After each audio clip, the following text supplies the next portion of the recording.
I'm Adam Booth and you're watching Sporting Icons. So thank you, Adrian, for sending me this article. I appreciate it.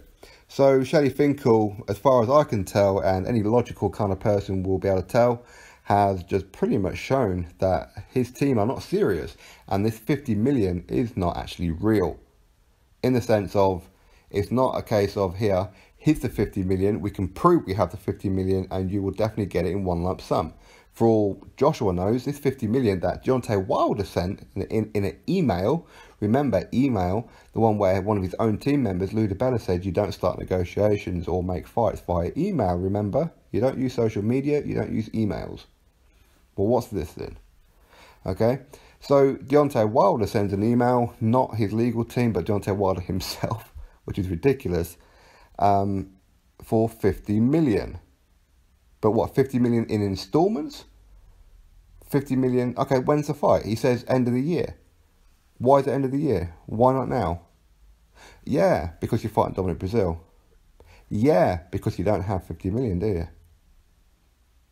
Anyway, Shelly Finkel has declined a meeting with Eddie Hearn, and this pretty much confirms that they're not serious. So this is what Shelly Finkel said to Eddie Hearn. Dear Eddie, with all due respect, you know Al and I for a long time, and you know this is not a publicity stunt.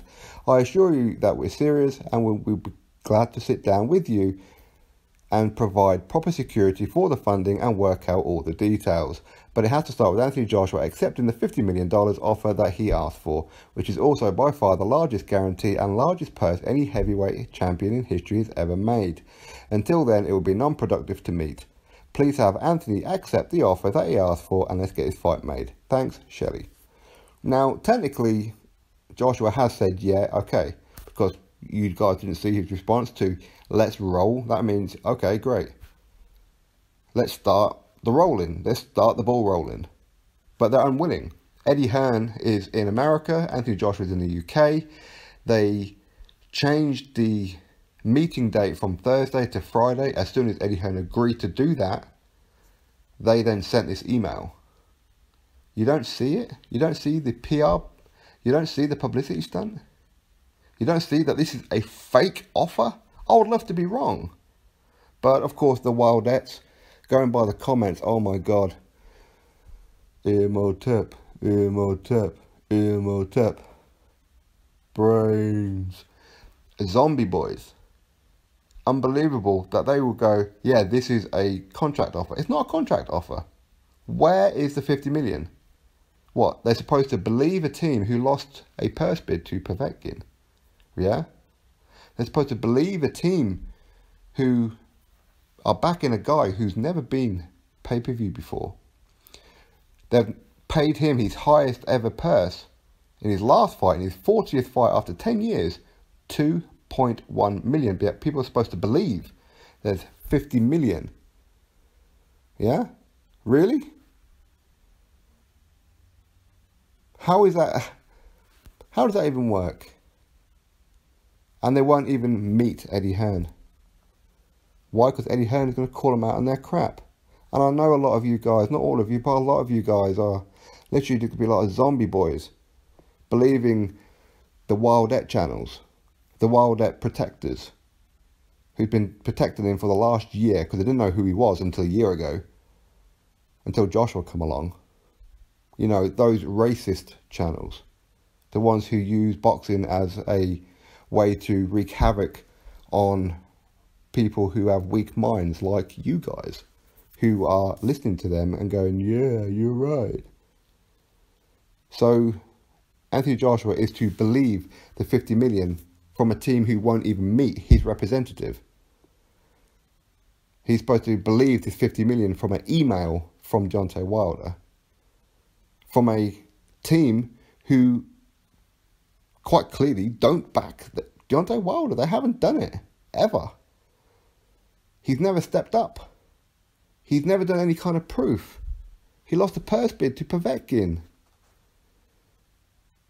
He has no proper fan base. And going by the comments that I get, a lot of his fan base are clearly uneducated, out of work people who will not be paying for the pay-per-view.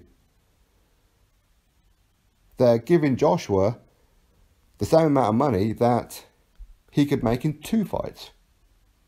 Joshua could make that money in 2 fights. Maybe a bit more. If you convert it from dollars to pounds, what, 35 to 40 million or thereabouts? Joshua could make that in 2 fights.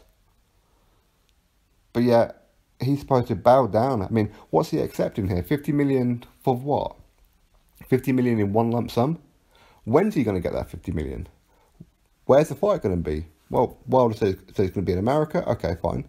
So it's going to be in America. So I'm accepting 50 million. I'm accepting anything more than 100 million if this fight makes.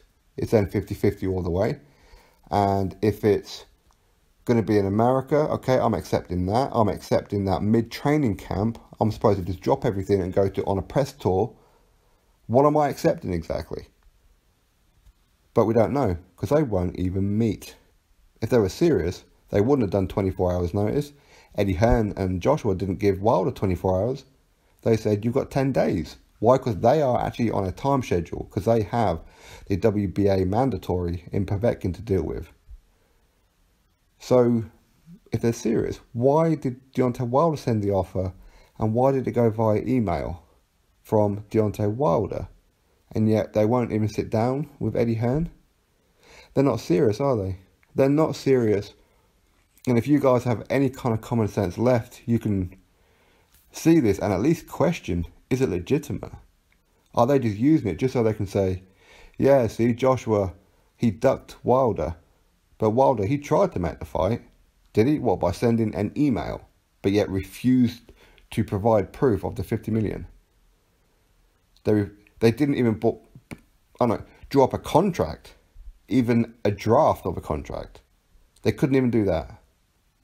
They left it to Wilder, who, going by some of his posts, he seemed pretty illiterate. Really? Unbelievable.